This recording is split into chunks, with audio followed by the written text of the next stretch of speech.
भाई मिर्जापुर को लेकर सबसे बड़ा डाउट यही था कि इसकी मूवी दिखाएगी क्या, क्योंकि जो कैरेक्टर्स हैं जिनकी कहानी है वो सब हम पहले ही देख चुके हैं। कालीन भैया को देख लिया, गुड्डू पंडित को देख लिया, मुन्ना भैया को देख लिया, तो फिर वही दुनिया दोबारा थिएटर में देखने के लिए लोग पैसे क्यों खर्च करेंगे। लेकिन ट्रेलर आने के बाद भाई मेरा ये डाउट काफी हद तक खत्म हो गया, क्योंकि ये ट्रेलर देखकर ऐसा बिल्कुल भी नहीं लग रहा है कि मेकर्स बस पुरानी कहानी को उठाकर बड़े पर्दे पर चिपका रहे हैं। इसके अंदर वही पुराना मिर्जापुर वाला एटीट्यूड है, वही डार्कनेस है, वही अनप्रेडिक्टेबल स्टोरी है और सबसे जरूरी वही भौकाल है। लेकिन मेरे लिए ट्रेलर का सबसे बड़ा हाईलाइट रहा कालीन भैया, क्योंकि सीजन 3 में कहीं ना कहीं ऐसा लग रहा था कि कालीन भैया का वो पुराना दबदबा कम हो चुका है, लेकिन इस ट्रेलर में उनकी प्रेजेंस देखकर लगता है भाई किंग अभी रिटायर नहीं हुआ है। पंकज त्रिपाठी जिस तरह से स्क्रीन पर शांत खड़े रहते हैं ना, वहीं से समझ आ जाता है कि आदमी के अंदर कुछ बड़ा चल रहा है। और दूसरी तरफ गुड्डू है जिसने गद्दी तो हासिल कर ली है, लेकिन अब उसे बचाना भी है। यानी एक तरफ पुराना किंग और दूसरी तरफ नया किंग, और दोनों के बीच अब सिर्फ दुश्मनी नहीं पूरे मिर्जापुर की सत्ता का खेल है। लेकिन भाई इस बार कहानी में एक ऐसा आदमी भी आया जो इन दोनों का पूरा इक्वेशन बिगाड़ सकता है, रवि किशन। और इनका कैरेक्टर इतना खतरनाक होने वाला है, वो ट्रेलर में सबसे इंटरेस्टिंग चीजों में से एक है। वहीं से असली गेम शुरू होता है। और भाई रवि किशन को देखकर एक बात तो साफ है, ये आदमी शांति से रहने नहीं आया है। ट्रेलर में इनकी प्रेजेंस काफी अलग लग रही है, कभी सीन देखकर ऐसी आती है और अगले सेकंड लगता है भाई ये बंदा कुछ तो बड़ा करने वाला है। और यही चीज मिर्जापुर के लिए परफेक्ट है, क्योंकि इस दुनिया में सबसे डेंजरस वो नहीं होता जिसके हाथ में बंदूक हो, कई बार ज्यादा खतरनाक वो होता है जिसके दिमाग में कुछ चल रहा है किसी को पता भी नहीं है। और अगर रवि किशन का कैरेक्टर पूरी फिल्म में इतना ही अनप्रेडिक्टेबल रहा तो गुड्डू और कालीन भैया के लिए प्रॉब्लम खड़ी हो सकती है। अब गुड्डू की बात करें तो ये वो पुराना गुड्डू नहीं है जो सिर्फ ताकत के पीछे भागता था। अब उसके पास पावर है, लेकिन उस पावर को बचाने के लिए उसे हर वक्त लड़ना पड़ेगा। लेकिन असली सवाल ये है, क्या गुड्डू इस बार सिर्फ गद्दी बचाएगा या फिर उसके सामने कोई ऐसा प्लेयर आएगा जो पूरा गेम पलट देगा। और फिर आता है वो कैरेक्टर जिसके लिए शायद सबसे ज्यादा लोग थिएटर जाने वाले हैं, मुन्ना भैया। भाई मुन्ना का नाम सुनते ही मिर्जापुर फैंस का नॉस्टैल्जिया अपने आप एक्टिवेट हो जाता है। जिस कैरेक्टर को हमने जाते हुए देखा था उसे दोबारा स्क्रीन पर देखकर एक्साइटमेंट होना ऑब्वियस है। लेकिन यहाँ एक सवाल भी है, क्या मुन्ना की वापसी सिर्फ फैंस को खुश करने के लिए है या फिर फिल्म की कहानी में इसका कोई बड़ा कनेक्शन है? क्योंकि अगर ये सिर्फ नॉस्टैल्जिया के लिए हुआ तो ऑडियंस सीटियां तो जरूर बजाएगी, लेकिन मेकर्स ने मुन्ना को वापस लाने के पीछे कोई बड़ा सॉलिड रीजन रखा है तो भाई ये पूरी फिल्म का सबसे बड़ा सरप्राइज बन सकता है। और यही वजह है कि मैं ट्रेलर को लेकर एक्साइटेड हूँ, क्योंकि पुराने कैरेक्टर्स वापस हैं, लेकिन गेम पहले जैसा नहीं है, कुछ नया होने वाला है। और अब ट्रेलर की एक और चीज है जो इस फिल्म को मिर्जापुर जैसा फील करवाती है, इसके डायलॉग्स और म्यूजिक। दिल वाले हैं हम,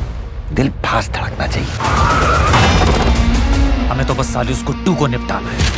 रिश्ता कोई सा भी हो मुन्ना भैया, औरत की छाती से लगकर मर्द को सुकून ही मिलता है।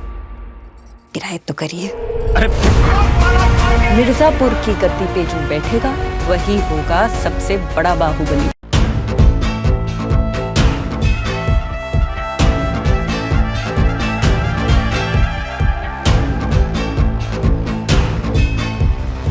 और भाई मिर्जापुर की बात हो और उसके डायलॉग और म्यूजिक की बात ना हो, ऐसा तो हो ही नहीं सकता है, क्योंकि इस फ्रेंचाइजी की सबसे बड़ी ताकत सिर्फ कैरेक्टर्स ही नहीं है, इसके डायलॉग्स भी है। मेकर्स को अच्छे से पता है कि ऑडियंस किस चीज को लेकर ज्यादा एक्साइटेड होगी। एक पुराना डायलॉग, एक फैमिलियर फेस और पीछे से वही मिर्जापुर वाला म्यूजिक, बस भाई नॉस्टैल्जिया वापस। लेकिन अच्छी बात यह है कि ट्रेलर सिर्फ मूवमेंट को रिपीट करता हुआ नहीं लगता। पुराने मिर्जापुर का फ्लेवर है लेकिन प्रेजेंटेशन नया है, और यही चीज फिल्म के लिए सबसे जरूरी है। क्योंकि अगर ये सिर्फ सीजन 3 का बड़ा वर्जन लगता तो ऑनेस्टली थिएटर जाने का कोई खास रीजन नहीं बनता। लेकिन ट्रेलर देखकर ऐसा लग रहा है कि मेकर्स ने स्केल थोड़ा बढ़ाया है। और म्यूजिक की बात करूं तो भाई मिर्जापुर का म्यूजिक जितना अंडररेटेड है ना, उतना शायद लोगों को रियलाइज भी नहीं है। किसी सीन में म्यूजिक हटा दो और अचानक उसका पूरा इम्पैक्ट आधा हो जाता है। यही म्यूजिक कनेक्शन बनाता है, जिससे नया ट्रेलर भी पुराना मिर्जापुर जैसा फील देता है। और शायद इसी वजह से ट्रेलर देखने के बाद एक बात तो क्लियर है, मेकर्स ने मिर्जापुर को बदलने की कोशिश नहीं की है, उन्होंने बस उसे बड़े पर्दे के हिसाब से बड़ा करने की कोशिश की है। लेकिन अब असली सवाल यहीं से शुरू होता है, इतना सब होने के बाद भी मिर्जापुर का हाइप वैसा क्यों नहीं दिख रहा जैसा होना चाहिए था? क्योंकि ट्रेलर तो अच्छा है, टीजर भी अच्छा था, फिर पब्लिक रिएक्शन इतना ठंडा क्यों है? और भाई इसका जवाब शायद सबसे इंटरेस्टिंग है, आगे बात करेंगे। और भाई यही मेरे हिसाब से इस पूरी फिल्म का सबसे बड़ा सवाल है, ट्रेलर में कोई बड़ी कमी दिखाई नहीं दे रही। कालीन भैया वापस है, गुड्डू वापस है, मुन्ना का नॉस्टैल्जिया है, रवि किशन जैसा नया कैरेक्टर है, म्यूजिक और डायलॉग भी मिर्जापुर वाला फील दे रहे हैं, फिर भी इतना बड़ा हाइप क्यों नहीं बन रहा? क्योंकि शायद प्रॉब्लम ट्रेलर में नहीं, एक्सपेक्टेशंस में है। मिर्जापुर ने खुद ऑडियंस का स्टैंडर्ड इतना ऊपर कर दिया है कि अब सिर्फ पुराने कैरेक्टर्स दिखा देने से काम नहीं चलेगा। ऑडियंस अब पूछेगी नया क्या है? अगर फिल्म सिर्फ गद्दी बदला और गोलीबारी तक सीमित रही, भाई ये तो हम पहले ही देख चुके हैं। लेकिन अगर पुराने कैरेक्टर्स के साथ कहानी में कुछ सच में नया लगा, कुछ अच्छे ट्विस्ट आए और ट्रेलर से बाहर ऐसी चीजें देखने को मिली जिनका हमें अंदाजा भी नहीं था, तो फिर ये फिल्म बहुत बड़ा खेल कर सकती है। और सबसे इंटरेस्टिंग बात ये होगी कि ओटीटी पर जिस मिर्जापुर को हम अकेले कमरे में बैठकर देखते थे, वही जब थिएटर में सैकड़ों लोगों के साथ चलेगी तो उसका रिएक्शन कैसा होगा? कालीन भैया की एंट्री पर सीटियां, मुन्ना के डायलॉग पर थिएटर शोर, और अगर कोई डायलॉग वायरल हो गया तो भाई उसके बाद इंटरनेट खुद उसका प्रमोशन रोशन करेगा। इसलिए मेरा वर्डिक्ट इतना ही है, ट्रेलर ने उम्मीद तो काफी बढ़ा दी है। अब फिल्म उस उम्मीद को पूरा करती है या फिर सिर्फ नॉस्टैल्जिया के भरोसे निकल जाती है, ये 4 सितंबर को पता चलेगा। अब आप बताओ ट्रेलर देखकर आपको क्या लगता है, क्या मिर्जापुर बड़े पर्दे पर फिर से अपना पुराना भौकाल बना पाएगा? और सबसे जरूरी, आप थिएटर में देखने जाओगे या OTT का वेट करोगे? कमेंट में जरूर बताना। और अगर ट्रेलर देखकर तुम्हें भी लगा कि भाई अब तो 4 सितंबर का इंतजार है, तो वीडियो को लाइक कर देना। मैं मिलता हूँ अगली वीडियो में, तब तक के लिए भौकाल बनाए रखो। Take care, bye bye.